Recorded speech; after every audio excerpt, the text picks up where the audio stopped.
welcome to Columbia Heights Public Schools Independent School District 13 School Board meeting for Tuesday, April 24th, 2018. I'd like to call the meeting to order and ask you to please rise for the Pledge of Allegiance. Pledge allegiance to the flag of the United States of America and to the republic for which it stands, one nation, under God, indivisible, with liberty and justice for all. Thank you. Welcome again. Hal, if you could, please call the roll. Director Lewis. Here. Larkin. Here. Severson. Here. Mueller. Here. Palmer. Here. Samurai. Here. Thank you. Our mission statement: Columbia Heights Public Schools create worlds of opportunity for every learner in partnership with supportive small-town communities by challenging all to discover their talents, unleash their potential, and develop tools for lifelong success. Our core values are community, excellence, collaboration, integrity, respect, courage, and innovation. First up tonight is our Highlander highlights, and tonight we're going to be recognizing our basketball team. I kind of put you on the spot, Willie, but did you want to come up and talk a little bit about the successes of your season, and then we'll work on the awards? Sorry, I should have probably warned you, but No, he already kind of. oh, he did. Okay, good. At the last minute. Good evening, Chair Larkin, members of the board. I just wanted to stop in and introduce our head basketball coach. It's been a fantastic season. They've gone through a lot of ups and downs. They stuck together and had a wonderful year. So without further ado, I'd like to introduce head coach Willie Brazil. Thank you. I want to say thank you to the board for having us here today. It's been a great season. I can't put anything negative on a season when you're one of the last two teams standing. 3A fields 64 teams, and on the night of the championship for 3A high school basketball, only two teams can play, and Columbia Heights High School was one of them. I fail to find anything negative with that other than that's a pretty darn successful basketball season. Those group of young men worked hard. Basketball is one of the longest seasons that there athletic sports that there is. It starts in November and doesn't end till middle to late March. And they did a wonderful job by staying together. And it's hard to be around each other 4 days, 5 days a week and maintain your composure enough to win 21 games. And that says a lot about this young group of men. We're having 6 seniors graduate. I am proud to say 4 will sign a letter of intent later this week with scholarship offers. I think that is what we as educators are supposed to do. The other 2, I'm sure, will also end up in secondary education. I think that it impacts the younger players on the basketball program as well as others that watched us. I think that's what's important for us as a basketball program. And that's what the fun part about coaching, and I didn't do it alone. There's another coach here that I have to take a second to recognize is I've only had, as a boys basketball coach, one assistant, and that's been Dedrick Jenkins. I don't think he'll want to stand up, and I know he won't want to talk, but ever since I've been coaching boys, he's been a part of that journey with me. We also have Matt Burr, one of our ex-players, coached with us this year, Aaron Goff, a longstanding member of the community, and Steve Burton, who also joined our staff last year. But again, it's the players, it's the kids that make all the shots and make the layups and take the good and the bad. So I just want to thank everybody for all their support in the community. We were at the city last night, and like I said, I don't think there was a whole lot of people that didn't attend either the De La Salle game or the championship game that lives in Columbia Heights proper. You were at the Target Center. we're still waiting on the Timberwolves to ask us to play before one of their games so that they could sell out. But that offer hasn't come through yet. I'll be there, We Willie. filled it up between us and Delano and us and De La Salle. We filled that place up. It's been a wonderful year, and thank you very much for asking us to come today. We have, I think, 5 players with us today. I think 4 or 5, and another one was walk 6. And a lot of them have spring activities, and you know how our youth are. They have other activities going on, and trying to rope them to come back to school once they leave the school is a task all in of itself. John, are we going Okay, to, but we added to your list. Yep, We'll I add saw to- that. Thank okay. you. Nanny's helping me out. She saw me come in there. So, Okay. She knows. And we're going to take just a minute to recognize the kids individually and the coaches as well, but I wanted to give the board members an opportunity to speak if you wanted to either the Thanks. coaches and or the kids. So if you have anything that you'd like to share. I just want to say congratulations on a job well done. Thank you. I mean, to get that high up is phenomenal. Thank you. It's, I agree with what Hala had said. Congratulations, and to the guys. I got to be able to see several games this season, and was at the De La Salle game and the championship game. It was a lot of fun to watch. So you guys were great. I appreciate all the hard work that the coaching did and the guys too. Thank you for our community too. It was fun for all of us to be able to rally around the team. So great job. Thank you. And I just want to add, I know it was a hard loss in that championship game, but you guys brought so much excitement to the community. I know there was many alumni that came back to watch that from 20, 30, 40, 50 years. It was really exciting to see. So thank you all, and congratulations on a well-done season. Thank you. Yeah, thanks too for your commitment to the kids' academics. I know that you've really taken strides to work with all of them to make sure they're student athletes Yes. first and foremost, and to get those guys those opportunities to do secondary education or college is awesome. Congrats, guys. It was fun. My husband, if he was here, would be very excited to shake all of your hands. Thank you, Maddie. They're kind of stealing my thunder here, but the point I wanted to make, the observation I made, and you guys, I want you to hear this.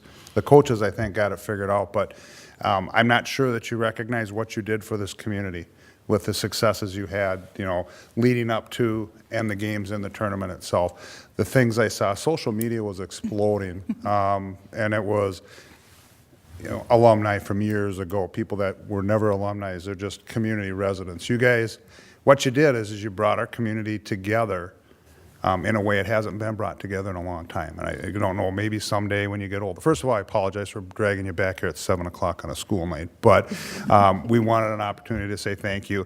And I wanted to at least be able to tell you guys what I saw happen. And Willie, I know you probably picked up on it. You're talking about the attendance and things like that. But I watched a transformation in this town.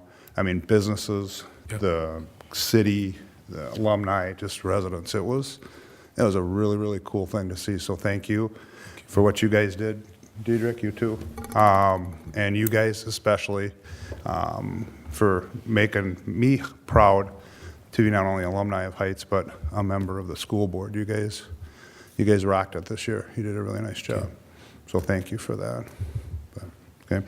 Now what we're going to do, don't get too comfortable back there, guys, but we're going to have you come up, give you a certificate. We've got a picture for you.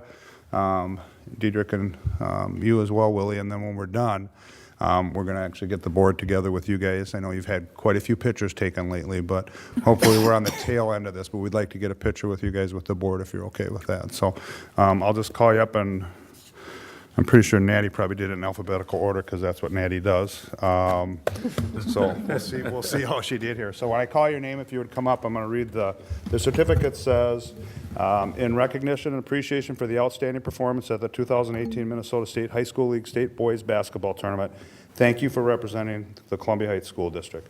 And Amir, we'll start with you if you'd come on up.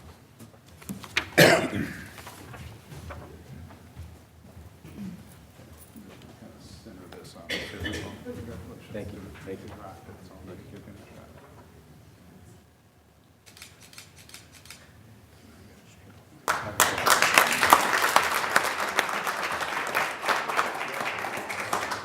Josh, where are you hiding? Yeah. I know you're hiding. Josh Steele. We can clap anytime you want.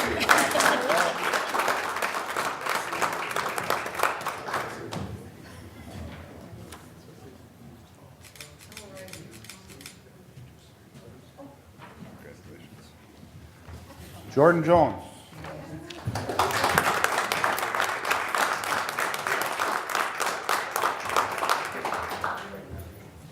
You got the council meeting last night too? Thank you. Thank you.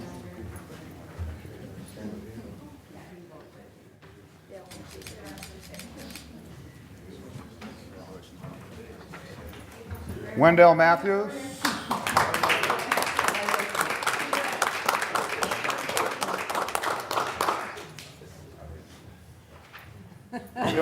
All the other ones were closer to my height. I do need a little bit. Can you get that in the camera, both of us?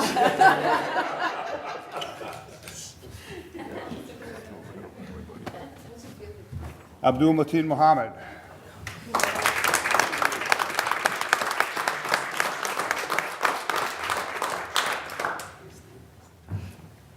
It's okay, it's mine.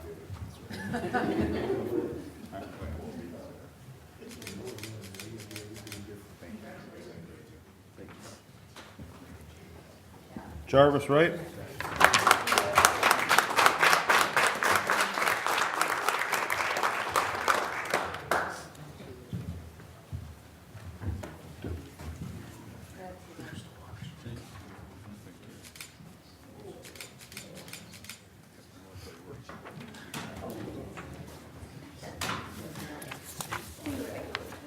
Dieter. Second. Coach.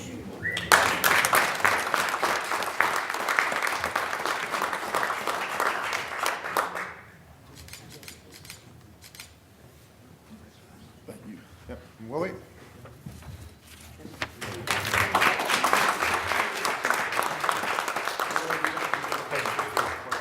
Won't be that big of I get up on my tiptoes, we'll be okay, so. With you. I didn't see a chance.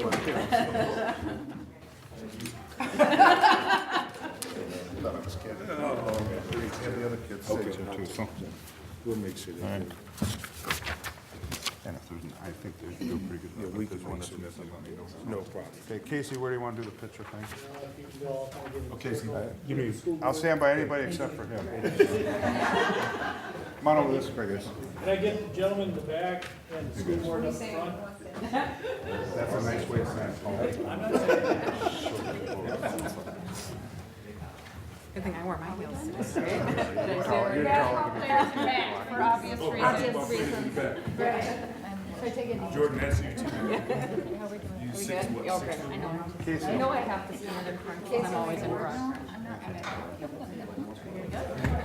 Can you see okay? Can you see everybody, Willie?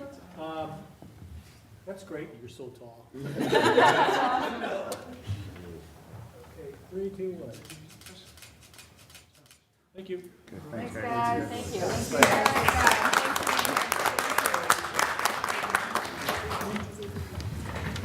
Is it too early to put in a request for them to do it again next year? No, probably not. For the record, guys, you can go home. You don't have to stay for the rest of the meeting, so.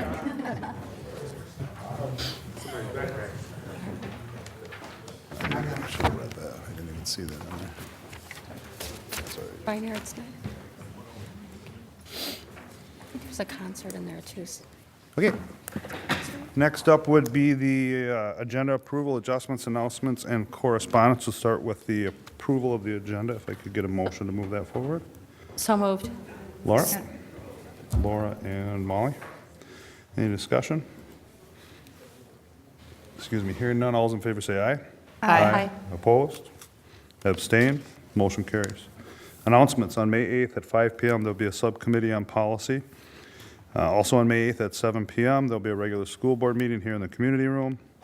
May 15th, there'll be a school board listening session at 5 PM, and then a school board work session at 5:30, same day, May 15th. And May 22nd, regular school board meeting, and May 28th, there'll be no school, it's Memorial Day.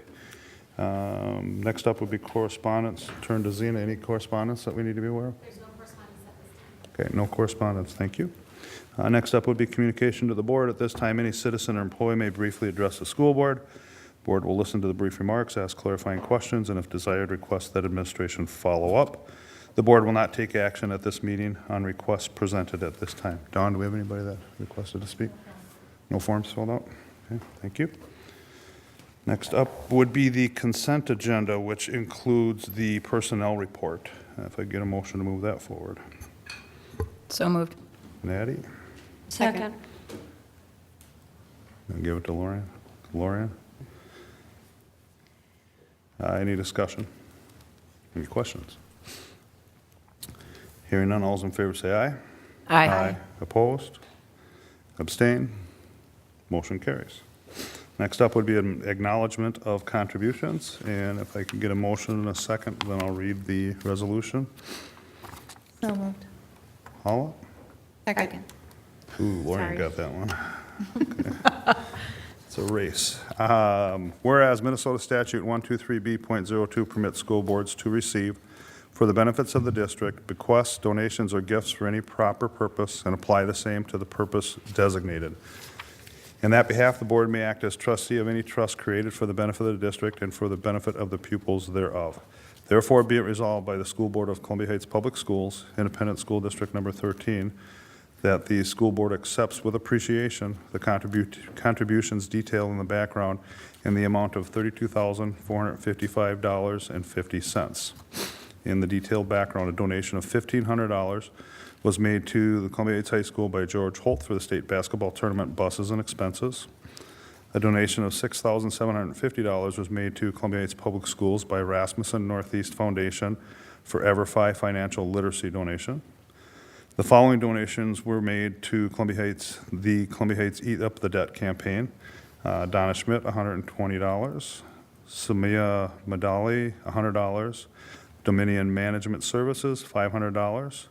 Tracy Zemet, $25. Anonymous, $120. Julie Stunko, $100. Teresa Morgan, $120. Anonymous for $10. Another Anonymous for $10. Chipotle, $1,025. Dan Lee, $100. Allison Lyon, $20. Nicholas Zemet, $75. Molly and Adam Bartel, $50. Nico Zemet, $25. And the American Relief Agency for the Horn of Africa, $600. The following donations were made to the Columbia Heights High School Scholarship Program. The Kopp Family Foundation was $1,750. Mr. and Mrs. William Keither was $5,000. William Streff, $500. Jan Leopold, $1,200. M.H. Jordahl, $250. Karma Dogi, $200. Ian G. Hubble, $25. Daniel and Michelle Edwardson, $50. Elaine Narbo, $50. Ann Farnham, $200. Dan Miley, $100. John and Kathleen Kane, $500. Robert and Francis Yu, $200. Janet Vaughn, $250. Mary Ann Strand, $25. Patricia Swada, $25. Corliss Johnson, $25. Wayne and Linda Kutsky, $75. Elise Boquist, $50. Paul and Constance Hansen, $50. Christine Winberg, $50. Gerald and Diane Bolt, $50. Brian and Marilee Oline, $100. Roger and Karen Sadlowski, $100. Nicole and Mazan Halaby, $100. Doris and Harlan Downing, $100. Bernarda and Sally DeBar, $100. Clem and Eva Coverston, $100. Glenda Glore, $100. Ann O'Neill, $100. Gerald and Marilyn Writing, $100. LH and CE McAvoy, $100. Howard and Nancy Hornibrook, $100. Janet Larson, $100. Kristen and Gary Johnson, $35. Pam Sigurdson, $300. Rasmussen Northeast Bank Foundation, $500. Dean and Joyce Bliss, $2,000. Betty Justin, $100. Anonymous, $250. Robin Michelle Rademacher, for $30. Patricia Swada, $75. Carl Lightbody, $20. Joy Bayless, $50. Robin Rice, $20.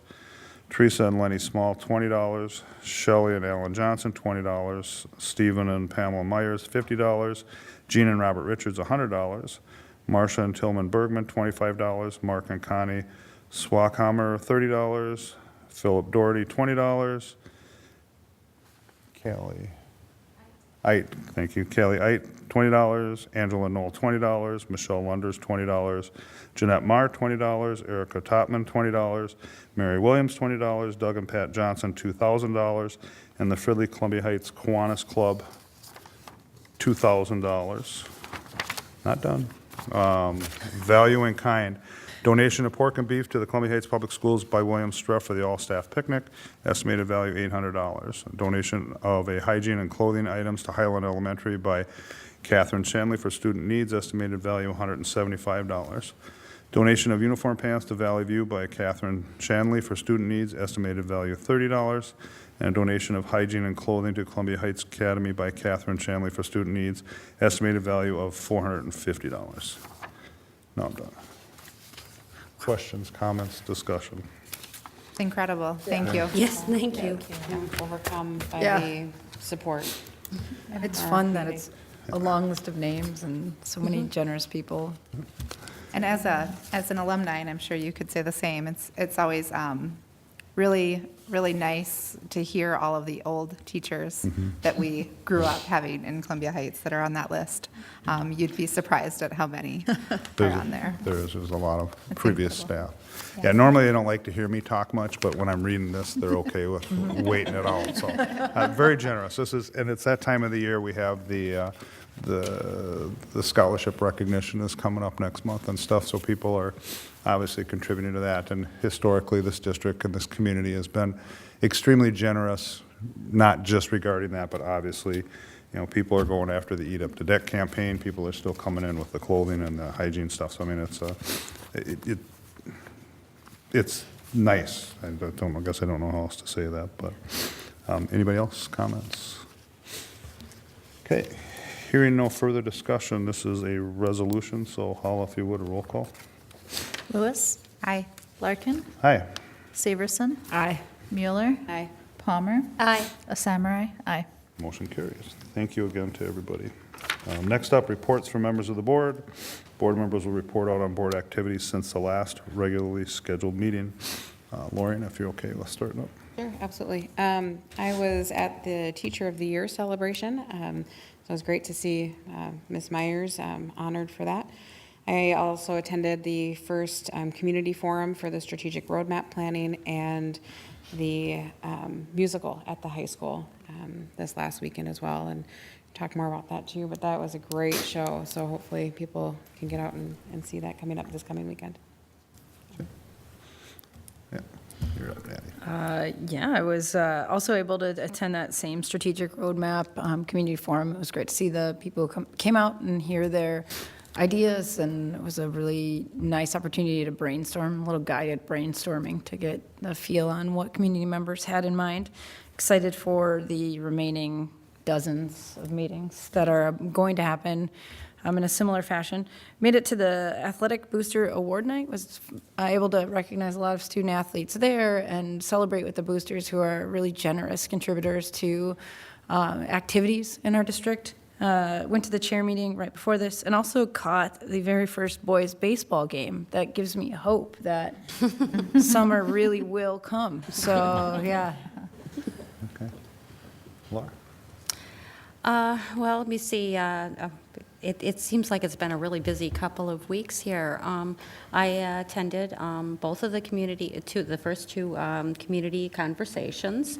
One was held over at the Media Center over at the high school. We had about 30 people in attendance, so it was great to see a lot of people come out and be involved and do all the work of the different ideas that we can look at putting into our strategic plan. I'd like this to be a whole community event. We do have dozens more to go, and I had numerous conversations with many individuals in the community. I also attended the Fine Arts Night over at Highland and got to see the band and the kids singing, and my hat's off to the soloist.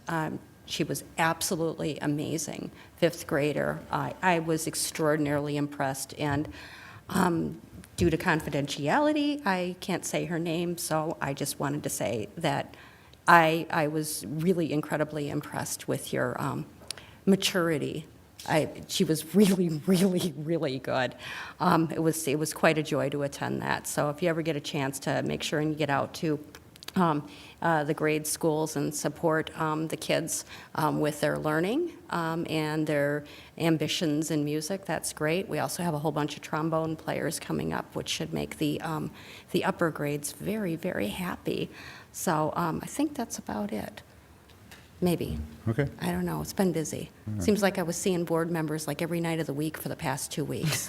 So But not I in a- know we did more. Not as a quorum. So, Not all together. No. Holla. I attended the Teacher of the Year reception for Miss Myers, and I was really inspired by her speech. And I've been using that line at home with my kids. It is hard, but you can do hard things. And then I feel the warm fuzzies thinking about it. All the feels. Yes, well, I'm a teacher, so that's my soft spot. I also attended the first and second community conversations for the strategic roadmap, and it was good to see what the community wanted. It was good to hear from the community. I would have liked to see more people, but I am thankful for the ones who did come, because they made it a priority, and that was really important. Today, I had the opportunity to talk to the fifth graders at North Park. I was invited to answer their questions about Muslims, because there are a lot of misconceptions out there. So I got to answer their questions, and they had really good ones. So I was impressed with that bunch of kids. Awesome. Molly. Yeah, I was able to attend both of the community conversations that we had, and just kind of echoing what everyone else has said, we really appreciated the people that took time to come out for those. I think we got a lot of very good information and a lot of good feedback. Also attended the Fine Arts Night at Highland, and as Laura said, it was really incredible. All of the artists did a great job. Yes, they did. There was a lot of good stuff. Attended the Columbia Heights Athletic Booster Award Dinner, which was fun, and over the last couple of weeks, I've had several conversations with community members and parents. And that's it. Thank you. Thank you. I also attended the Teacher of the Year celebration, and you're right. I walked away feeling quite inspired when she got done talking. I can see why she was nominated and selected. She did a nice job. Community Forum, I was at both of those, the public ones. I also attended the Boosters Recognition Dinner. I also was at the musical a couple times, and I don't know if you want to talk about, we can talk about that later under board topics, okay? And then the chair meeting prior to this. And I think that concludes my report. So we will continue moving forward, and all the patient AVID kids that are out there is up next. We're going to have an AVID program update. Which one of you is the one that your parent was yelling at you to smile when you're up here? That was you, wasn't it? Okay. Gets dropped off, and as the car's driving in the way, remember to smile. So I said, I'll make sure she does. So now you got to smile at least once so I don't let her down. Or not. Be all serious, okay. Chair Larkin, members of the board, I'm really proud this evening to be here to present information on our program, Advancement via Individual Determination, or AVID. Of course, Columbia Heights Public Schools creates worlds of opportunity for every learner, and AVID does just that across our district and all of our schools. A focus on some of our core values, including excellence, collaboration, and innovation. So really the mission of AVID is to close the achievement gap by preparing all students for college readiness and success in a global society. This is a little bit of a history and where we're at today in AVID. We started in 2008. I was lucky enough to be part of the first cohort of staff that went to AVID training, and we didn't know what it was all about and what we were getting into. And we had one high school class starting with ninth graders in 2008. And here we are, a decade later. Every single school in Columbia Heights utilizes the AVID program. We are working our way through the grade levels in terms of training. So the big training happens during the summertime. And so we're working our way through, but we're really proud that every school is working towards AVID, and Valley View's made it all the way down to kindergarten. So we come together here at the district center for AVID vertical meetings, and we can talk kindergarten all the way through 12th grade. This evening I'm here with, as you can see, some great AVID teachers and some wonderful AVID students. So I'm going to start by introducing Amanda Jones. Amanda Jones, at both of the secondary schools, we have a teacher leader who is our AVID coordinator. And so in addition to teaching English and reading interventions, Ms. Jones also coordinates all of the AVID programming that happens at Columbia Academy Middle School. So I'm going to turn it over to you. Good evening, school board and Director Stenvik and the rest of the district office members that are here, community members. I'm really excited to talk about AVID. This is my true passion, and I'm so proud to serve as the AVID coordinator at Columbia Academy. We have approximately 50 students currently enrolled in our 8th grade elective, and they are all fantastic kids. Over the course of the last 2 years, we have attended 3 different colleges. We went to St. Thomas University when they were in 7th grade, and this year we were fortunate enough to go on to one to St. Cloud State and another to the University of Minnesota. At the U of M, that was a really cool field trip because not only did they get the tour, but they spent the morning with U of M students and learning about STEM careers. And so they got to do a virtual reality experiment and got to hear about robotics at the college level. So it was a really, really great field trip. We also have done some partnering with the Valley View Elementary students, and they've gone in and worked with them, mentored them, and this May we have set up, actually next week they're going to do it, they're going to go into some Valley View classrooms, and the AVID students prepared some creative stories that they wrote, and they're going to share with the Valley View students. Also, as part of my job as the coordinator, I've been using my coordinator time this year to give the students additional help. And so they come down on blue days to my classroom, and I do grade check-ins with them, and they work on homework, and we check on where we're at with our academics, and we've really maintained that. And I also have been offering Wednesday nights after school for the AVID students as well to come in and meet with me and do work on homework, and that's been cool to see too, because both students will talk about tutorials in the AVID elective, and they've been kind of running their own after school, which is really fun to see. I'm proud to say that 82% of our AVID elective students were invited to the academic night in February, and 91% of our students have made the honor roll at least one quarter this year. I'm working on those last few this quarter, but very, very proud of that. Finally, I'd just like to say in my partnership with Ms. Student, Hannah Student, she's the AVID elective teacher, the incredible, supportive, and communicative CA staff, I can confidently say that we have held these kids to high expectations the last 2 years, both in behavior and especially in academics. These kids are leaders at Columbia Academy, and they really are proud to be an AVID. I'm currently going through the application process with the current 7th graders, and I'm proud to say that we have over 70 students that have applied for AVID for the next cohort. And do you want me to talk a little bit about the pictures? I can. Yeah, that's some of the after school, those pictures there are after school, and Yaya Rashid, I'm probably not supposed to say that, but one of our students there who was trying on a cap and gown thing, and one of our TRF forms that the students do as well. So can I go ahead and introduce my kiddos? Okay, so without further ado, this is Aldo Cardoso and Melanie Kath. They are both 8th graders in our elective class. I had them both as 6th grade students in English. Both were really quiet, both were good students, but however, with the help of the elective, the support of our AVID family, and the support from our CA staff, these students have gone from being good students to outstanding students. It's been a privilege to be their English teacher, their AVID coordinator, their cheerleader, sometimes their mama, to watch them grow these past 3 years. And I can confidently say that we've prepared them for the high school in the fall. And I know that they are well on their way of being college and career ready students. So Melanie is gonna speak first, and they're gonna just talk about their AVID experience. Before I begin, I would like to thank the school board for allowing me to talk about AVID.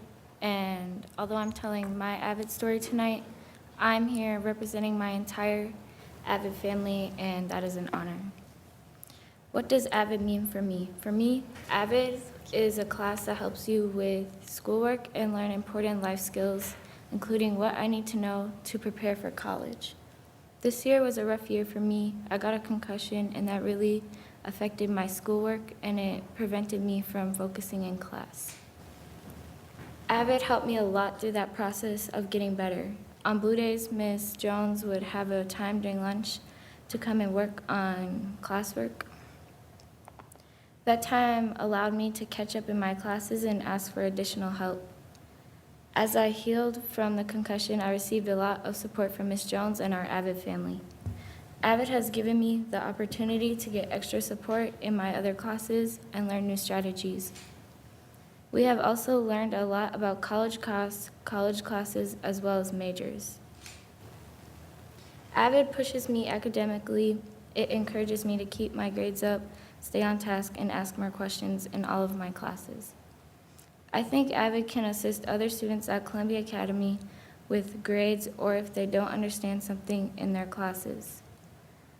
I think the tutorial process could benefit all students at CA. For me, tutorials in the AVID elective have helped me a lot.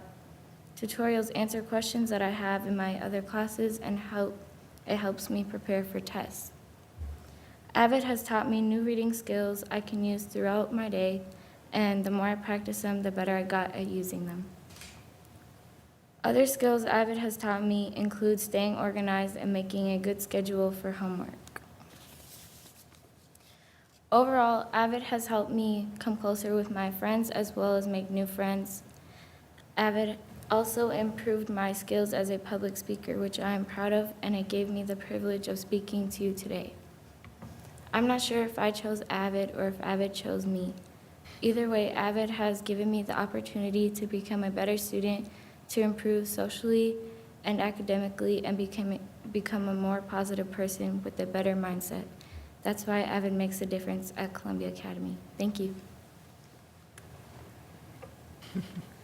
And then this is Aldo Cardoso. He's also an 8th grade AVID elective student. Thank you, school board, Columbia Heights staff, and community members for allowing me this opportunity to share my story with you this evening. My name is Aldo Cardoso, and I am a 8th grade AVID student at Columbia Academy. I joined in 7th grade because in 6th grade, I didn't have the best grades. Also, I wasn't in honors or pre-AP classes. I was a quiet kid in 6th grade. Because I was new to the district, therefore I was new to Columbia Academy. I heard of an opportunity called AVID. I applied and I was excited to find out that I was accepted. By doing group work and team building activities in the AVID elective, it has really opened me up to meet a lot of new and great people. One other thing we do in AVID are tutorials, and in doing that, it has helped me understand the content more better in my math classes. Also, I stay after school for study hall, which gives me a lot of work time on my schoolwork. Attending study hall after school has also allowed me to work with my AVID classmates. With the support of AVID, I had all A's and B's in 7th grade. Now in 8th grade, with all the support and help AVID has given to me, I have straight A's all year. I can see the major impact AVID can have because I have made the honor roll during 1st, 2nd, and 3rd quarter this year. Looking ahead to high school, I know that AVID has prepared me for time management, the workload, and has taught me how to stay focused. AVID has allowed me to go on field trips to college and see the college classes work. It also helped me understand life in a college dorm. These trips also helped me understand the environment in college. I have not thought about what my future career would be yet, but I know that AVID will help me find a career that I will enjoy, because AVID will continue to give me so many opportunities in the future. Thank you for your time.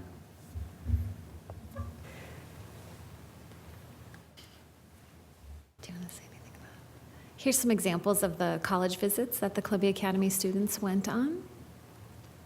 And so let's transition over to Mr. Dan Ronchak, who is an avid teacher at the high school. School Board, Chair Larkin, thank you for taking the time to hear about Avid. Avid's been going strong at Columbia Heights for several years. Juniors and seniors attended the National College Fair to kind of get an idea of where they were planning on going this year. And we've done various college visits to the U of M, Mankato State, et cetera. There's also an e-mentor program that's done by the juniors where they communicate with community member in order to get an idea of what life is going to be like after they're done with high school. It's one of the main things about AVID is trying to prepare students for what is going to be happening after they're done in high school. We also started a new thing this year, which was the H2O for Life campaign. It was a multi-level competition. So we had freshmen, juniors, seniors all competing to see who could raise the most money by answering online surveys about college information. So we were able to raise $300 from that, which was a really exciting thing. And we've also are going out into the community, making hundreds of service hours just to try to make the community better, teaching kids to give back a little bit.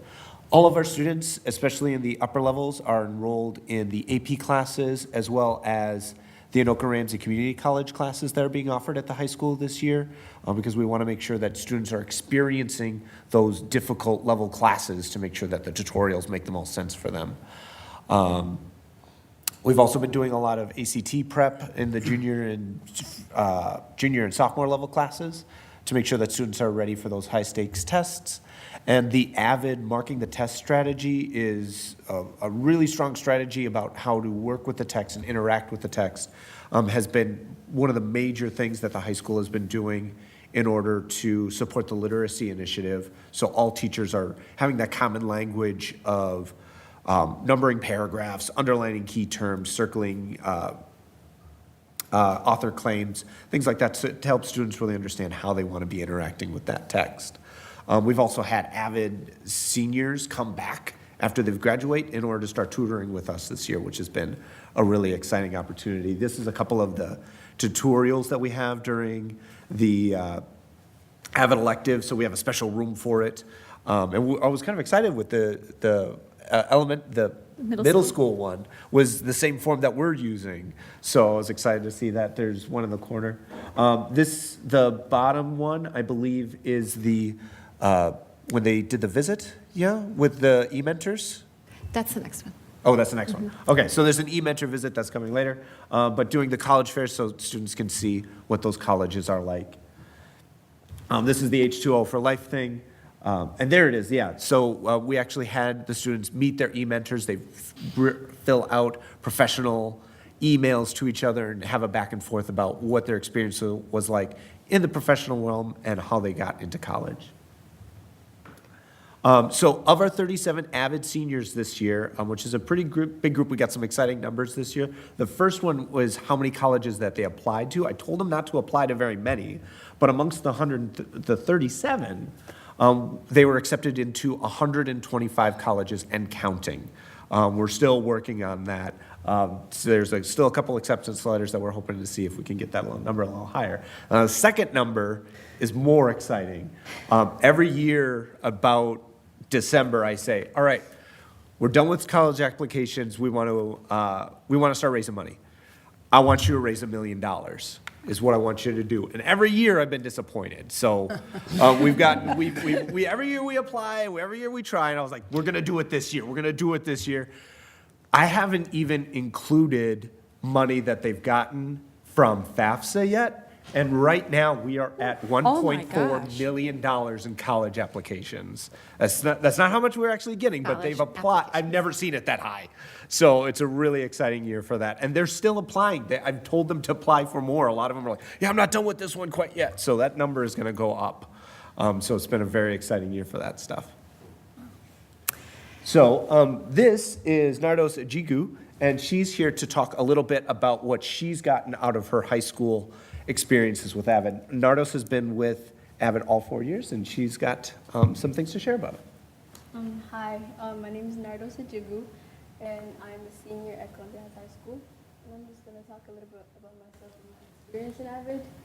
So I was born in Ethiopia, and I came to the United States when I was 8 years old, and I enrolled in Valley View Elementary School as a fourth grader, and I continued my education at Columbia Academy Middle School. During my high school year, my favorite subject to take was creative writing because out of all the other classes I took, it allowed me to express my thoughts and ideas on paper without having to communicate to somebody else physically. Some of the AP courses I took were U.S. History, Language and Composition, U.S. Government, and Comparative Government. And those AP classes challenged me and prepared me for my future education in college.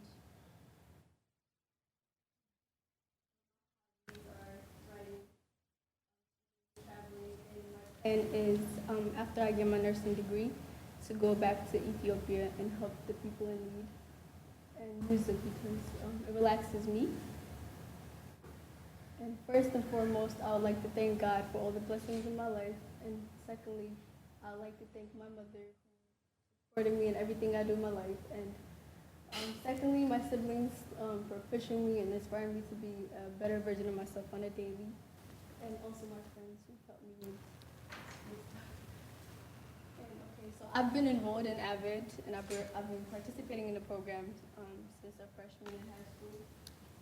And some of the things I learned during my time in AVID were time management, life, and also prioritize my education more than anything else. And I've also learned to develop my organization skills, which helped me turn in my assignments on time and done. And I've also learned to take notes in a useful manner, like writing questions on the side of your notes when you don't, so you can just reflect when you have a test coming up or a quiz. And also this program helps build character and confidence for students, and it also provides more resources for kids to succeed in the future. And my plan for the next 4 years are, I am continuing my education at Hamlin University, and I would like to finish my bachelor's degree and get started on my nursing career. My bucket list is to first and foremost finish college, then get my nursing career, and then buy a house to travel around the world and help people. So as you can see, from all ages, from the younger kids to the 8th graders who are rising high schoolers coming up soon to our graduating class, congratulations, our seniors. AVID at the secondary level works with students in particular classes, but then also all staff of the building are trained, so all of the students are reaping the benefits of the AVID strategies. So we really wanted to come here this evening to thank the board for continuing to invest in the AVID program. As you can see, our passionate teachers work really hard to support the students, and the students really deliver. Any questions? I would just, for the record, for all of you guys, but as you were speaking and finished speaking, Member Lewis goes, "Can we clap?" Very impressed with you were talking about. This is giving you the confidence for the public speaking and to be up here as an 8th grader or a senior for that matter, and have the confidence to say, number one, put it in words, and then present it as you did. So it's pretty amazing. So anyway, I just wanted to say she wanted to all clap. three of you were so well-spoken. I'm very excited for all of your futures. You're all going to do great things. I think I could speak for all of us. We're proud of you guys. Good job. Now can we clap? Please.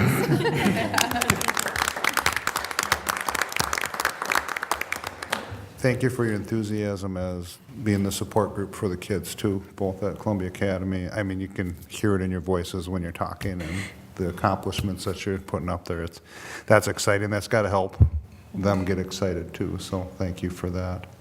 I appreciate it. And teachers, thanks for your hard work with them. Your enthusiasm for the program is very clear. It's evident in what you're doing. Melanie, I don't know if you know this, but I volunteered a lot in your kindergarten classroom. Do you remember? I remember that. Read a lot of books to you. So it's great to see what a great speech you wrote. That's awesome. Thank you. I'm sure it wasn't my reading. It was probably your actual teachers. But I remember you being in class. You were very quiet then. So it's awesome to hear you now. Is that your parents back there? Whose parents? That's yours? Be very proud of him. He's doing a phenomenal job. That's exciting. So, thank you. Anybody else? Whew. Okay, you can be done now. Thank you. Thanks for taking time. Thank you all. Really appreciate it. Thank you. Next up, the Blooming Heights Edible Schoolyard Outdoor Classroom Update.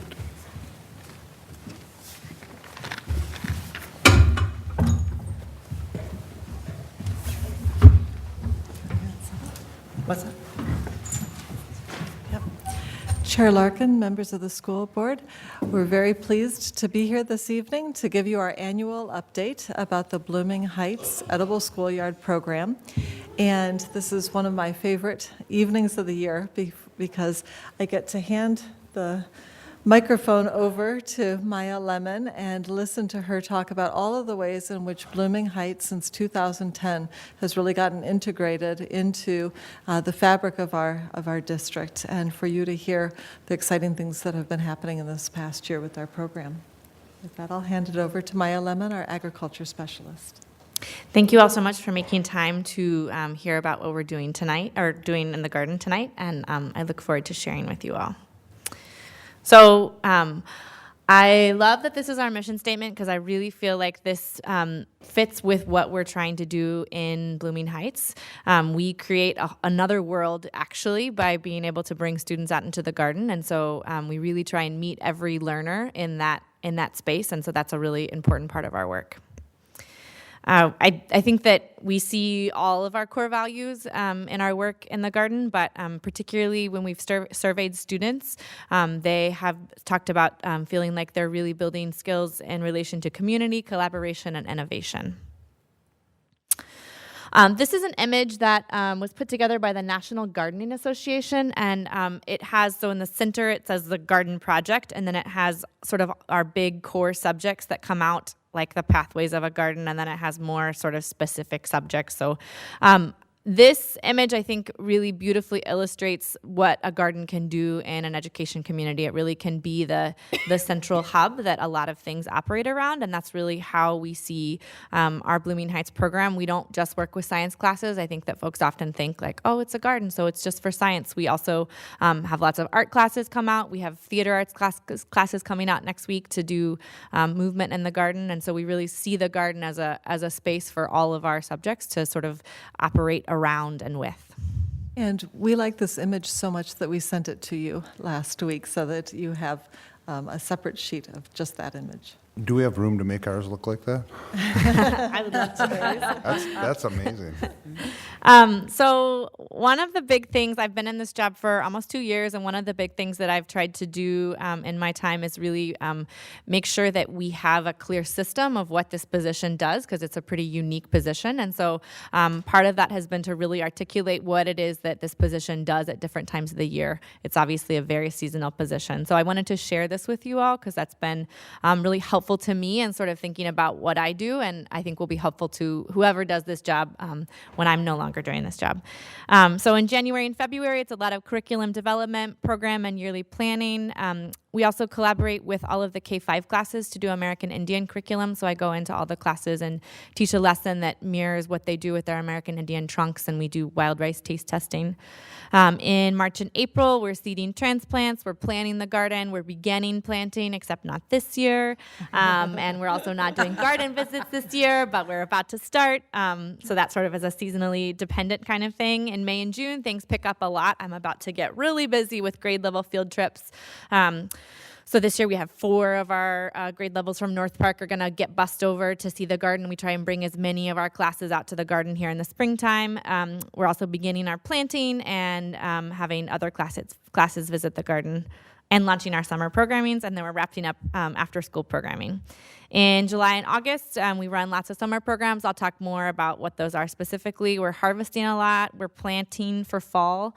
That was a big learning curve for me coming from the South, is that you do all of your fall planting in July, which is kind of crazy to me. And then sort of refinements on fall program plans before we jump into the fall. September, October, harvesting, putting the garden to bed, garden visits, after school programming starts to get set up. In November, we sort of wrap up the season. We're sort of on a different calendar than the regular school. So November is kind of the end of our season, wrapping things up, planning what kinds of administrative and winter work need to happen, and then beginning that American Indian curriculum. And then December is sort of a dormant time in the garden. So what do we do? This is another big part of the sort of strategic planning work that I've done in the last year, for sure, is articulate kind of what our main areas of work are. And so we do garden visits. Those are for E12 classes to come out to the garden and do some kind of educational curriculum, taste testing as much as possible. We do service learning, so I'm not the district's gardener. I'm the sort of facilitator of this project. So starting this week, actually, we had a botany class who came out and prepped a garden bed. We'll have lots of classes coming out over the next few weeks to get beds prepped so that we can get everything planted. And so there's a lot of conversation during those visits about social emotional learning and working together as a team, and why service is a thing that we do in our community. I do classroom visits, so those are both nutrition and agriculture based. That happens all throughout the year, mostly in the winter, but still definitely during the school year, or during the spring and fall as well. Planting starts and transplants and things like that. We have the garden is available as an outdoor classroom space, so we have an easel and a whiteboard and clipboards that teachers can reserve. So if they want to come out and work on their own project in the garden, that's a space that they can reserve so that they know they can come there and use that space. And then this year, we've really been able to expand our cooking demonstrations and our nutrition curriculum. So doing a lot of cooking with whole foods in the classroom, taste testing things like we made spaghetti squash with all the second grade classes at North Park. So that's been a really fun thing to do, especially during the fall winter season. So these are all the folks who've used the garden and our classroom in the last year: ECSE, ECFE, pre-K, K-12 classes during the school year and the summer, adult basic ed, community education, adult enrichment, summer adventure club, anchor transitions, the rec department. We have an encore seed to play cooking class, high school internships, AVID, NHS, high school volunteering happens. We have community members who come and volunteer in the garden. We have a 4-H program, Mini Adventures comes out, and then we also have family and community garden nights. So I wanted to highlight a few programs that I'm particularly proud of and have had a lot of fun with in the last year. So we partner with the University of Minnesota and Minnesota 4-H to do a youth teaching youth program. So we have nutrition educators from the U of M who come in and train high school students in nutrition curriculum, and then those students then go and teach cooking and nutrition lessons after school to kindergarten through 5th grade students. We also, with that program, have gotten to do some farm visits. So Big River Farms is a farm that our district has purchased food from in the past, and we got to do a farm visit there last year, and we'll have one coming up this spring. That farm is a really cool farm for us to work with as well, because they focus on working with immigrant and minority farmers, and so it's a really great opportunity sort of to show our students the wide diversity of people who grow food for us here in Minnesota. We also have gotten to do college visits every semester, and so the picture at the bottom is from, we just did a college visit to the U of M, and I think that's been a really great way to sort of show those college and career possibilities to our students. We have an Instagram that is a way for folks to interact with the garden during the season when we're not actively growing. So again, there's a photo from our visit to the U of M. And the other photo is of some students, pre-K students, I'm not sure which school, who were making salad people. So one of our nutrition lessons is we bring in lots of different fruits and vegetables, and they get to make their own friend salad and then eat their friend salad, which is always a hit. So follow us on Instagram. Summers in the garden are really a busy and fun time of year. We work with Adventure Club. We have a farm stand. We have a high school internship program.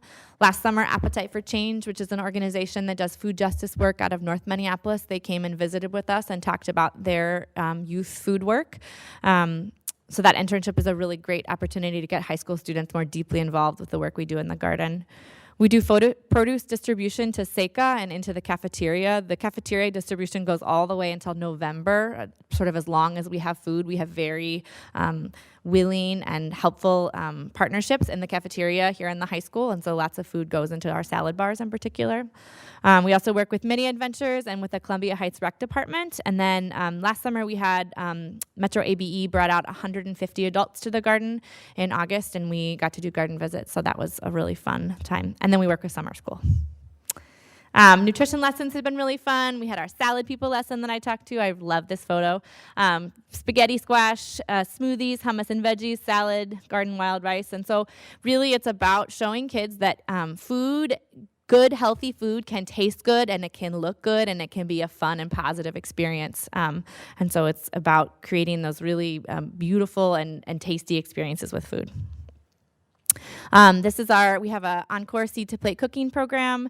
That curriculum is really focused on, my goal was I wanted to be able to hand them a recipe and for them to make the recipe, which is harder than you might think for many high school kids. And we are there, which is super exciting. So lots of sort of scaffolded learning to work on how do we assemble ingredients and how do we adapt recipes if we don't have ingredients, and what size bowls do you need, and do you have a garlic press?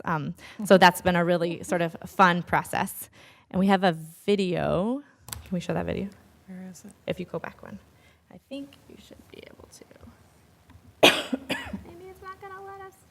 Well, we have a video that we can send out to you all that it's actually on our Instagram of our students making a recipe. And then we have our K-5 American Indian Education Program that I mentioned before. That's been a really great way for us to sort of work throughout the district during the school year. I've worked with Val Larson this past year to sort of get her feedback on curriculum, and we also have sought out feedback from all of our teachers from this year's programming, and are looking to continue to improve. The feedback has all been really positive, but I think that sort of work is a thing that we constantly improve on, and so that's something that we really love. And then just a couple other programming highlights. We have a Blooming Heights advisory group that formed this fall that has teachers from all 5 schools in it, staff and administrators and community members and students. And so I think that these folks have really been helpful in getting us to sort of articulate some pieces of our programming mission. Has been a big thing that we've worked on. We also have created a Blooming Heights food and safety plan. So we have food that's going into the cafeteria. So it's important that we are able to say with absolute certainty that our food is safe to go into our food system. And so that's been something that has been formalized. And then I think that just the collaborative nature of this program is something that I really enjoy about it. So we're making posters of influential food leaders with media arts at Valley View. We have high school photography projects that will be happening about how food connects to identity. The sociology, one of the sociology classes at the high school has come all throughout this semester to talk about how food connects to sociology. And the Mini Adventures classes did a bunch of worm programming on an ongoing basis. I'm not certified, but I've done yoga comm training, and we've done a lot of yoga comm with pre-K classes. And then Highland, they learned about variables by doing seed science experiments. So very, very collaborative in what we're doing. And so what's ahead is ongoing after school and in-school programming. Lots of things are already scheduled. We have a pretty good working draft of our Blooming Heights mission statement and operating principles, and so we're looking to finalize that and then sort of present that to the district this fall. And then we will have programming assessment that aligns with those mission and principles. Right now our programming assessment is sort of more focused on was it a positive experience, but it isn't necessarily aligned to our mission, and so we're looking to formalize that more. And then we also will be offering teacher professional development this summer, so for teachers to come out to the garden and learn about not only how to use the garden and integrate it more into their curriculum, but also how to use outdoor classroom spaces and experiential learning in anything that they do. So, any questions? I have a couple of comments. One, it's the night of passionate people. Wow. Very clear how passionate you are about Blooming Heights, so thank you for that. You have obviously made a huge impact on our community and our district. I think it's great that you really showed ways that we are educating the whole child and really providing some real-world application experience for students and teaching traditional concepts in non-traditional ways, which is really just kind of part of that critical thinking, teamwork, team building, again, the real life application of what you're doing. I commend you, your passion, the results that you have, the implementation that you've done. It's excellent. Thank you. I was going to say something similar, but she got it pretty well there. I am curious, how many of our neighboring district schools have something like this? Do you learn from them, collaborate with them? Do they exist? Do you know about that? We are really unique in that we have such a supportive school board to have a position like this. As far as we know, there are not almost any full-time garden positions anywhere. So there are lots of folks who are doing garden programming, but it's lots of teachers who are sort of patching it together with their already really busy schedule. We're very involved with the Minnesota Schoolyard Garden Coalition. They actually had their quarterly meeting was here last night. And so folks who are doing school garden work from around the state actually were here last night to sort of learn from us. So we are involved in learning. And I think it's important for you all to know that your support makes a really unique program possible, and that people around the state look to us all the time. I talk to people and they're like, your job is what we all want. And your district is amazing. How do you get them to support you all? So we're so grateful for all the support that you give to this program. We feel fortunate that we are, in many ways, able to be the gold standard, and it does provide a beacon for other districts to think about what they want to strive towards. And that's always been our goal, is that it wasn't something that just benefited our district, but that we really benefited the rest of the state, as we're part of the schoolyard garden movement throughout the state and the country. Wonderful. Thank you for taking time to talk about that. Thank you. I actually do have a question here. I was looking at that, that graphic with all that other stuff. We have any room to do any expansion? Is there enough curriculum to support it? Is there enough space? Do we need donors? That's a yes, I don't know. That's a big question. I think right now, the job is like that picture that you saw of all those fingers. It's like a lot of fingers for me to handle, and so I feel like I have my plate full of so many ideas and things. I think that there are many areas we're constantly expanding and changing what we do to sort of meet the needs of teachers and of our students and of interest. So things are, I think, adapting and expanding all the time. Well, I just see that we have a little bit of space. That's, I mean, maybe we could possibly work with, but, sometimes it's all about money, Yes. Well, we didn't even mention that this summer we're planning on having 2 college interns that are going to be working with us. And so we're really excited about not only having the high school students that serve as interns and are learning valuable skills that way, but now we're going to have 2 college students who are going to be, and we're not paying them. So we're very grateful, and it really is also, it's a very person-intensive kind of engagement. So having these other resources and other people involved is very helpful. Wonderful. Thank you. Great. Thank you. Thank you. Thank you all so much. Next up, age 3 to grade 3, task force update.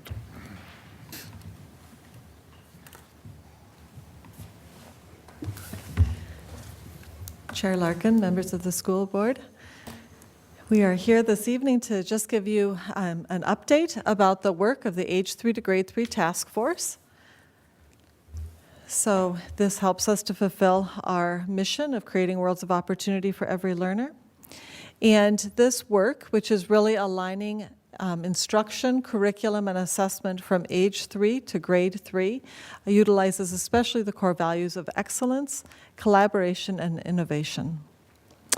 So just a quick background. We've brought to you before what the age 3 to grade 3 task force is. It began with the 2014-15 school year, and the goal set forth by Superintendent Kelly was really to create alignment from pre-kindergarten, our pre-K3 program, through grade 3.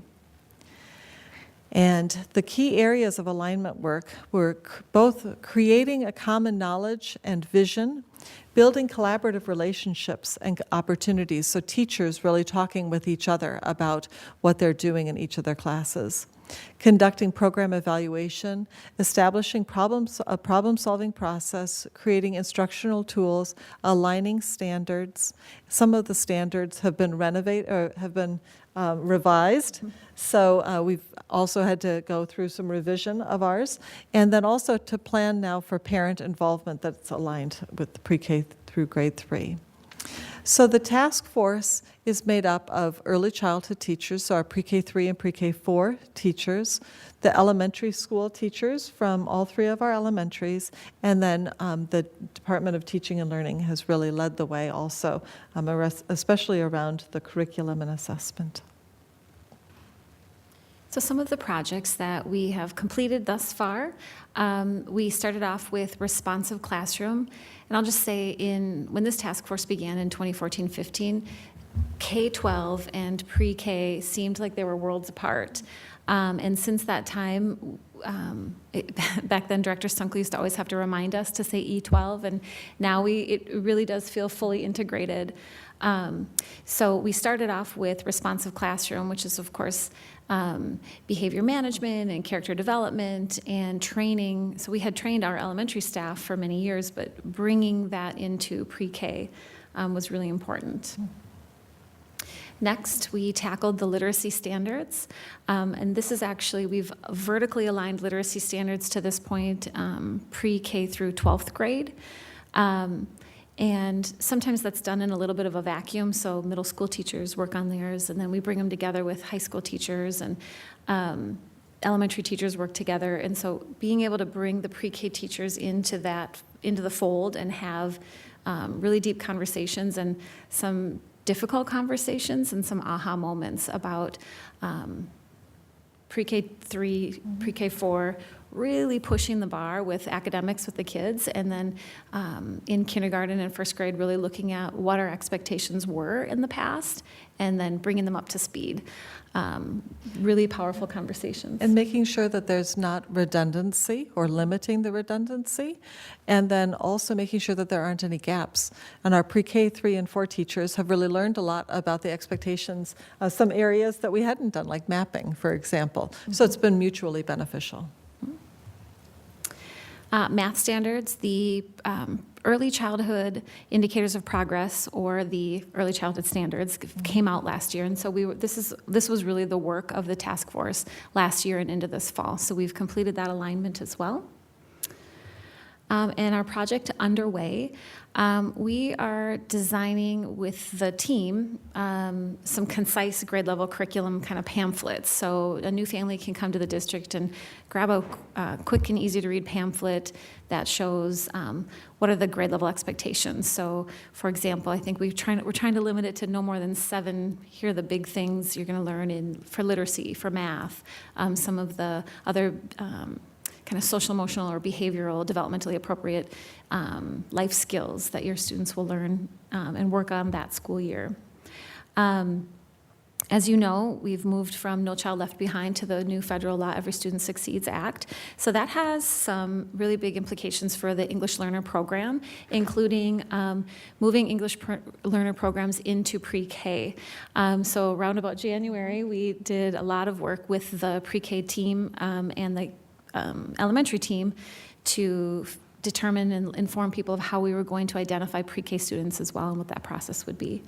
So that's some technical pieces. And we're really to the point where we don't need to have a separate committee in terms of in our daily work. We don't want to duplicate what the K-5 literacy leadership team is and the K-5 math leadership team is doing. And so we're looking to really combine, have opportunities to have dual meetings. So bring in the pre-K, not just with the age 3 to grade 3 task force, but also so they can have conversations with the greater elementary teams. So we're finding opportunities to do that as well for next school year. It's exciting.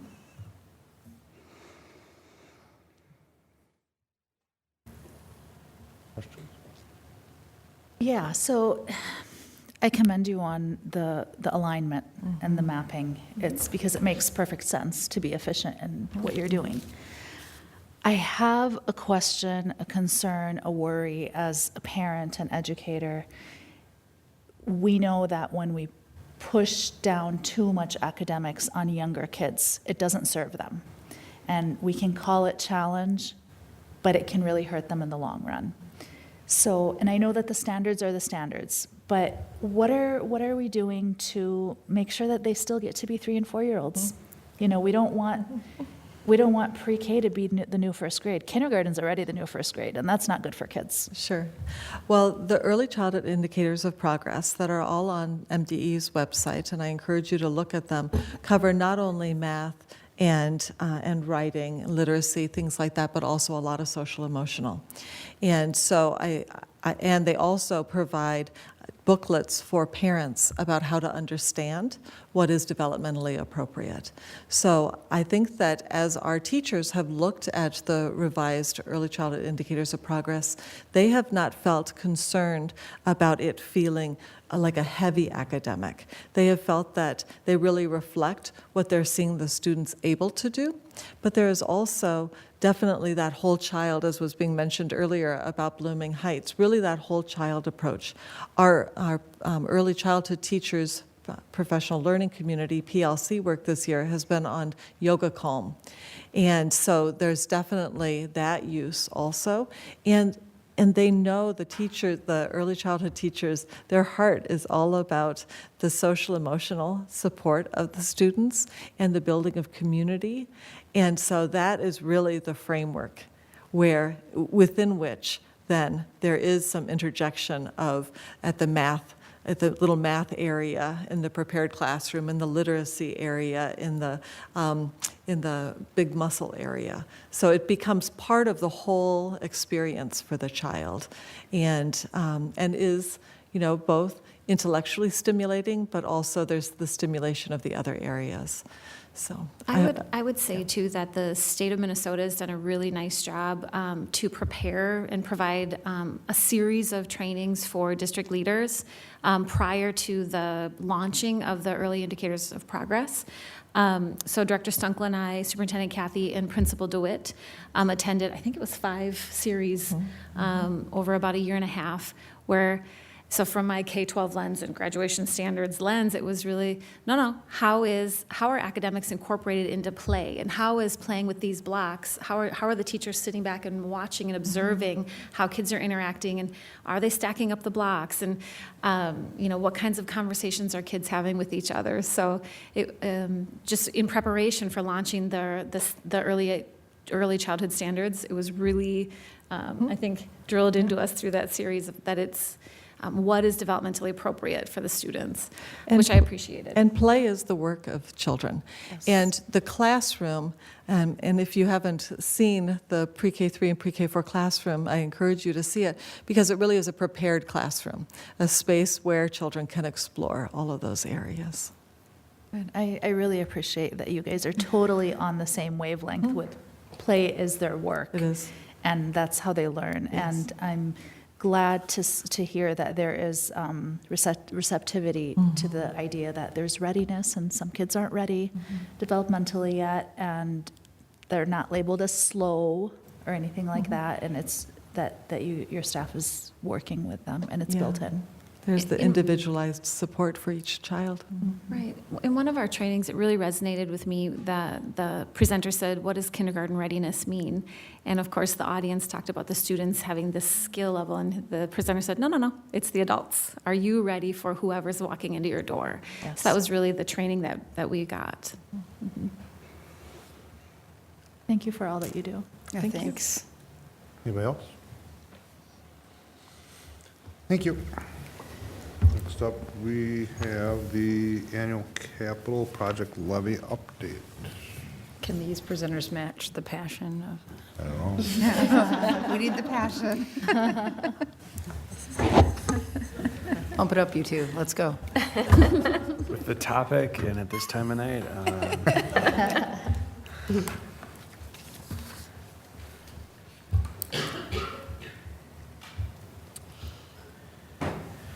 Chair Larkin, members of the board, Superintendent Hill's not here.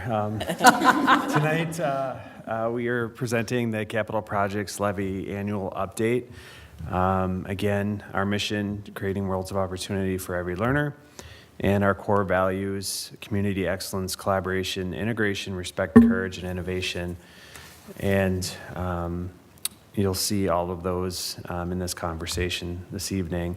And just kind of a reminder, we'll go through some of the items from the beginning of the capital projects levy in 2014 and make sure we are covering that. This levy was for 60% of the dollars went for facility items and 40% went to technology. And in that, on the facility side, we're talking about replacing and repairing roofs, windows, doors, plumbing, and casework, replacing and repairing furnaces and boilers, repairing water damage and siding, brick tuck pointing, all those, fun Who words. can't get excited about that? I know. Yeah. Resurfacing athletic track and improving signage. Those are the exact language that we used in that conversation when we went out to the community. And repairing parking and driveways. And on the technology side, we talked about increasing internet bandwidth, improving parent and student portal technology systems, increasing technology systems for safety and security, expanding networks and infrastructure capacity for wireless access, acquiring technology devices, installing, replacing, supporting, and maintaining software and related training. So those were the bullet points that we used in our conversation in 2014. So I'll turn it over to Director Carr to talk about kind of the history of the capital projects and what we're doing today. Thank you. So this is a good opportunity to just kind of go through year by year what we have spent the money on to again, show that it has been spent on the things that were put forth to the community when the levy was passed. So in 2015-16, excuse me, the funds were spent on, at Highland Elementary, there was driveway reconfiguration. The high school had their main entry windows replaced, and then Columbia Academy had a tuck pointing project done at their location. In 2016-17, the driveway reconfiguration was done at Valley View Elementary, and then tuck pointing again finished up at the Columbia Academy. In 2017-18, it was the windows at Columbia Academy were finished, the replacement, and then domestic water lines, phase 1 of 2 phases was completed at the high school. This summer, and it will fall into the FY19 school year for budget, the replacing of the boilers at the Highland Elementary School will happen, and then also the final phase 2 of 2 for the domestic water line replacement at the high school will be completed. So if you're not super excited yet. Can I stop you for just a second? Sure. Okay, I want to, I think we all know this, but just for clarification, because I know that not all too far back in the distance, there was some confusion about this levy and where the money, and what you're doing is doing exactly what we need to hear, which is where the money has gone and where it's going to go. So just for the record, the levy was approved for how much? It's about approximately $1 million, and it's a 10-year levy. Per year, so about $10 million. $10 million. And so $600,000 a year for Facility. capital improvement and $400,000 a year for technology. Yes. And the question I have, I know you guys didn't know this was coming, but I'm going to ask you, the years you just covered for the capital side of things, did we spend that money? Yes. Okay. Did we spend more than that money? Yeah, we spent that and more. So we used some of the capital dollars that you get from the basic education aid was used to also supplement these budgets. So we didn't reach into the extra money that's out there in the future from this $10 million and spending it then. We are spending. Oh, it's as you go. We're spending $1 million a year, and we're on year, we started in 15, so we're on, this is, you're going into year 4. Yep. Okay, so you covered the 600,000 for the first 3 into the 4th year. And I'm going to cover the technology. 400,000. Okay, and then there still will be, at the end of this year, there'll still be another $6 million left over that will be spent at $1 million a year, moving forward over the course of those years, 600,000, 400,000. And the same types of projects. Okay, thank you. Yep. Thank you. All right, so for our 40%, or our 400,000 a year, we went to the community and we talked about our end game of where we wanted to go with personalized learning and what expenses came along with that, a lot of that being one-to-one student devices, and our goal of grades 3 through 12. And so those were always going to be our major expenses, and we knew that. So in 16-17, we expanded to grades 4 and 9, And again, that was mainly technology, hardware, professional development. 2017-18, expanding to grades 4 and 11. We looped in an additional cost of a technology integration staff person at that time. And again, to support those additional devices, support the needs the teachers had. That was always our plan. And the technology, hardware, student devices, within the classroom, there's some of that classroom technology, the audiovisual systems that we have in the classrooms, that we always knew that there was going to be a need there. And again, that professional development and that FTE that goes along with that, I mentioned that first. So that was kind of where we were. And this year, where we're going, we originally had planned that we would be expanding to grades 3 through 12, getting that final year. We have a little bit heavier expenses in the technology hardware area, that infrastructure area. And because of those expenses, we're pushing it back an additional year on getting to grades 3. So next year will be 4 through 12 for the Personalized Learning Initiative. We're going to continue to focus on that professional development. We're working closely with teaching and learning and expanding our June professional development this year. Again, spending a little bit more money in that area. And as Director Carr said, it's not that there's money left over. We're spending that money and then some on these. We didn't start Personalized Learning Initiative and devices with this. We started it prior to that. And when we went to the community, it was to be able to continue this initiative and be able to expand it and bring it to scale. So that's what this initiative, or that's what the levy enabled us to do, is to bring this initiative to scale. And so we're continuing on our plan there. It's going to take us 1 year longer to get to scale of that grade, our goal of grades 3 through 12. But that infrastructure is important. And across the state, we saw it today. MDE and Pearson, or Pearson more directly, our testing provider for the state, saw a network load they couldn't handle today. And we had some issues across the state testing today, kids getting kicked out of the test. And they sent out a message saying, hey, we're having issues, we understand. And okay, a little bit later, hey, we got those issues fixed. I think it's just the volume went down. But capacity matters. So when we talk about things about infrastructure and that bandwidth, they're incredibly important. So, we do have a higher level of expense there, and we want to make sure that we can support all the devices. It's important that the devices that we're giving the students, that we're giving the teachers, are working in the classrooms. So that's where our expenses are going. So again, this was meant to be a brief, update on where we're going and where we're spending those dollars and where the dollars have spent to date, and reminding people that this is what we said in the beginning, and making sure that we're saying we're spending the money, and we are spending the money where we said we were. Yep. Any questions about that? I have a follow-up to my previous one. Yep. I'll let somebody else talk first if they want something to say. Oh, just real quick, I appreciate the fact that you come out every year and you present us with the dollars on how and where exactly we're and what we're looking forward to in the future.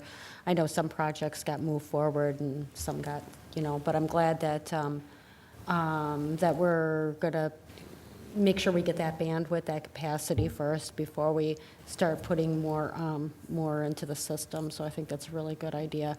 And I'm glad to see that the water lines will finally get fixed over at the high school. I know that was a really big concern. Thank you. Mm-hmm. I just want to make sure I understand correctly that this information is available on the website too? Yeah. Is that correct? We still have a capital projects levy link on the website.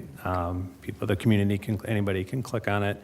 And after each presentation, it gets updated, or at the end of, or really right after this annual presentation, we update it for this year. So they can see what we spent in the past and what projects were completed. And so it's all definitely there. Perfect, thank you. Anybody else? Oh, that's all.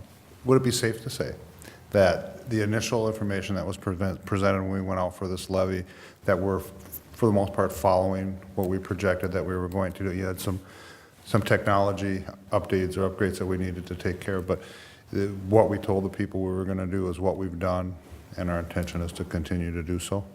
I would say Say? that's correct. Mhm. Yes. All right, thank you. And what I was wondering was along those lines too. To be perfectly clear, with this last one in November that did not make it, some of the criticism I've heard is, yeah, well, last time they said it's only going to be this many dollars a month, and it turned out to be much more.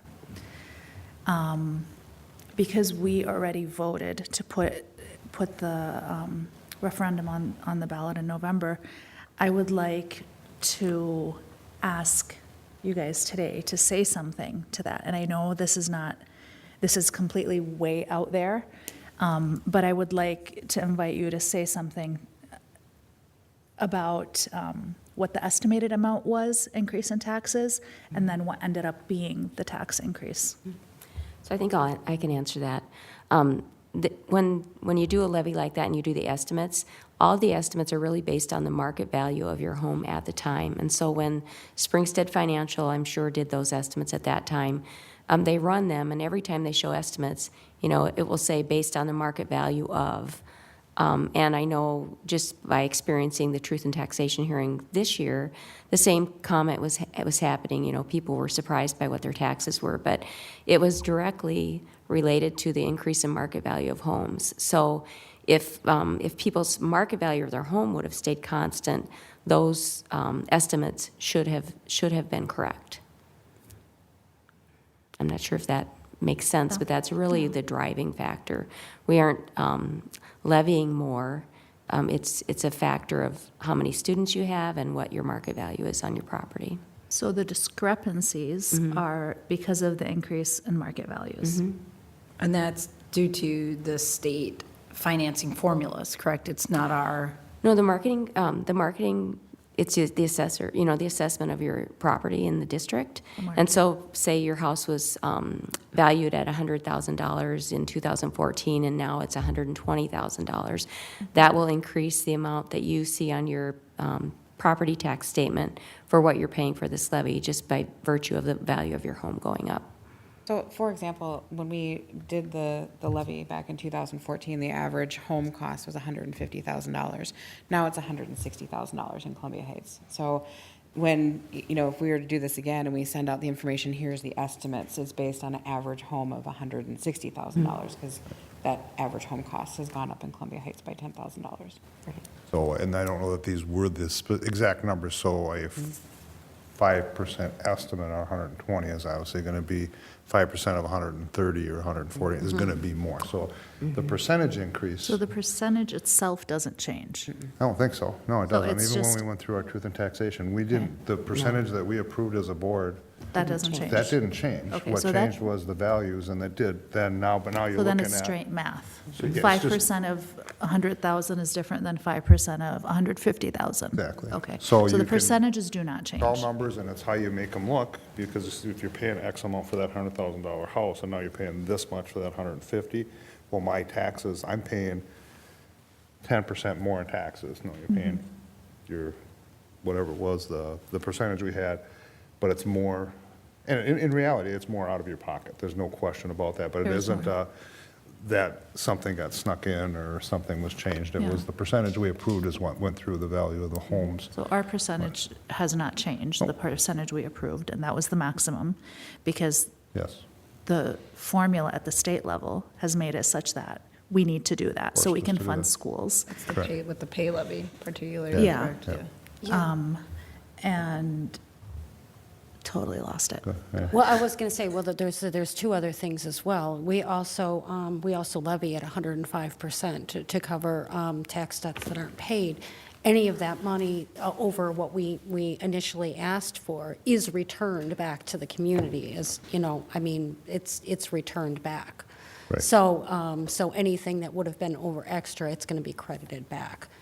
And Right. And that's covers it. not the levy she's talking about is not the 2014 levy. So No, that the was 2014 won't change. We're still only levying $1 million a year. And I guess it's an obvious point, but the point I'm attempting to make is that when we went out for the levy and it was approved by the voters, what we told them, they obviously supported it because they approved it. They voted for it. And we are following through and doing what we said we would do with the intention of doing that moving forward. And it has absolutely nothing to do with any other levies, future bonds, or anything like that. It just, that was my point, is we're doing what we said we would do.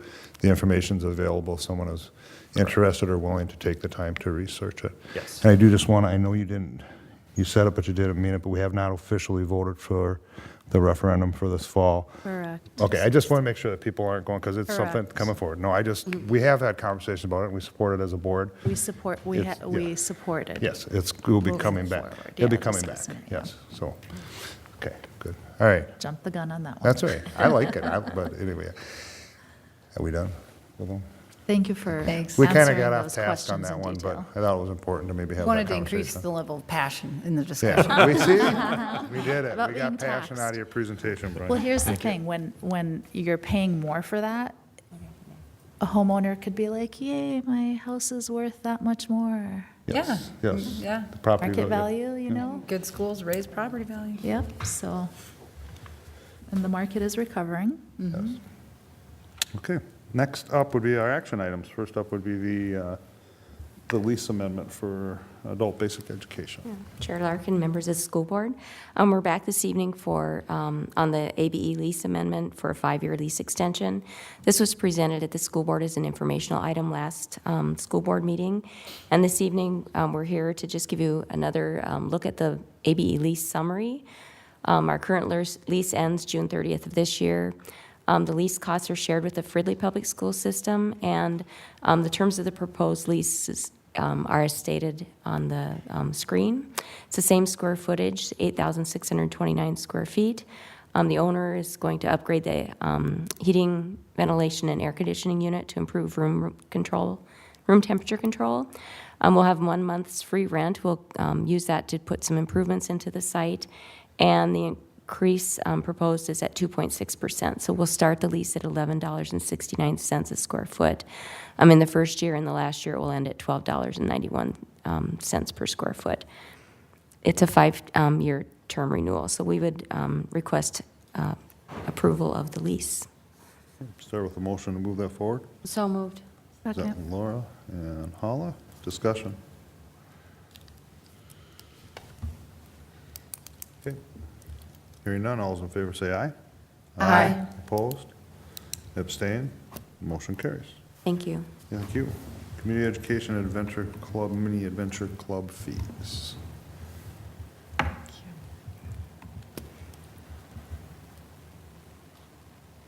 Let's see where it is. There we go.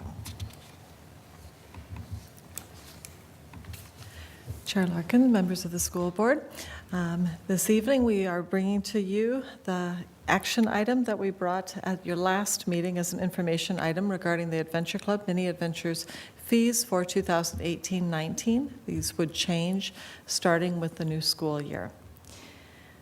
This reflects our values of community and integrity, a reminder that this is, as a child care program, it needs to cover its own costs, and the way that it covers its costs is through fees. So it is an approximate 2% increase from this current year, reflecting that our costs are going up approximately 2%. So you'll see that, for example, in Mini Adventures, parents can choose 1, 2, 3, 4, or 5 days a week that they enroll their child. And for example, if they were in a 5-day-a-week service, they would go from this year paying $226 a week to $230 a week next year. With Adventure Club, this is our after-school childcare program and non-school day in summer. Parents pay for the daily rate. This year, it's $17.50 a day. It would go up by 50 cents, up to $18 a day. On school release days, which the child could be there from 6 a.m. until 6 p.m., it's going from $36 to $37. The same price increase during the summer, same hours, 6 a.m. to 6 p.m. That takes place here at the Family Center. And we are now enrolling. The fees include meals and snacks, field trips, curriculum, and the program. The Mini Adventures program is 4-star Parent Aware rated. There are a variety of experiences for the students. When families need assistance and they are in Mini Adventures, they can draw on Pathways 1, Pathways 2 scholarships, or CCAP funding, and same with for the Adventure Club school-age program. CCAP funding is available. That's the County Child Care Assistance Program. So we are requesting approval of the fee schedule for the 2018-19 program school year for Mini Adventures and Adventure Club. Motion to move that forward. So moved. Natty, who was second? Laura? Natty, Laura. Discussion. Wanted to thank you. I know that you had mentioned that the program is self-sustaining, that the fees are supporting the program. I did some research prior to the meeting, and at $230 a week, I think that there's a commitment to covering the cost of the program, but keeping the program affordable for our community members. Other local child care centers that do preschool child care in Columbia Heights are at $266 a week. And the metro average that Child Aware publishes for the Minneapolis metro area is at $257 a week. So at $257 metro-wide, Columbia Heights, another program at $266, and we're at $230. For the Adventure Club piece and the full day out of school and the summer program, average it's about $185 a week for our program, and then the metro-wide it's over $200 a week outside of our school. So I think it's the commitment of covering the program, but making sure that we're affordable for members of our community. Yes, thank you. Okay. Thanks for that. Anybody else? I appreciate that you guys have that 4-star Parent Aware as well. That's commendable. Good job. Thank you. Hearing no further discussion, all those in favor say aye. Aye. Opposed? Abstained? Motion carries. Thanks. Thank you very much. Board topics. You know our musical? Yes. Is that, Go ahead. tell us. The high school musical, the Spitfire Grill, it's a fabulous show. I got to see it last weekend. It gave me chills. I may have cried a couple times. Very talented group of students. It's a small cast, and so our attendance has been a little bit low when you don't have a lot of family members because you have so many fewer cast members. The show is Thursday, Friday, and Saturday at 7 p.m. At the Performing Arts Center. And I just saw that Saturday is free. So I think we should all just load the Performing Arts Center and give them a packed house. It's a great show. It is child appropriate. So if you have a child that can sit through 2 hours with a one intermission, it's appropriate for kids. Thursday night, Friday night, admission is $4 for students, $6 for adults. And like you said, they just posted on the website or the Facebook page today. That's if you come Saturday night, everybody gets in for free. So it is an amazing play. I may have cried a couple times too. But the kids, they have done a wonderful job of casting the kids in the right spots. I mean, as far as for the voices and things like that, there's some outstanding performances musically.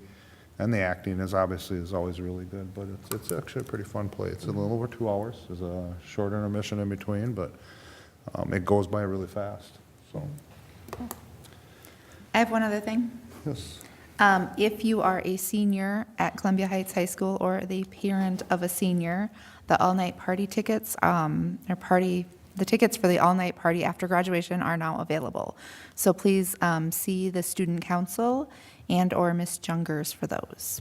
See what else we got coming up here, because we will not, today is 23rd, so we will not have a meeting for the next Till May 8th. Tuesdays till the 8th. So just looking to see if there's other activities coming up for you kids. Get your sleep tonight. You got MCA tests tomorrow. Play. We're going to be squishing some schedules together and lots of makeup games. Yep, And sports, Yeah. I'm sure you can catch a baseball game or 2 or 3 in some Every night nights. of the and week, pretty much, once softball they and get track going. meets. Yeah, and- actually, check the school district's calendar. It's packed, whether it's elementary school activities or middle school activities. I don't know when it's coming up, but the Silverwood Arts is going to be very soon as well. So there's lots of things to do. Academic Around awards time, the coming up. academic awards are coming up, so lots to do. So, anybody else, board topics? No, it was a very fun evening, though. We plan all the fun stuff tonight? Kathy's away, so we have to live it up. Well, I don't know. I don't think that's fair. He can watch it I don't think it later. was intentional. I mean, everything was fun tonight. All right, anybody else? Hearing nothing further, we'll adjourn the meeting at 8:45.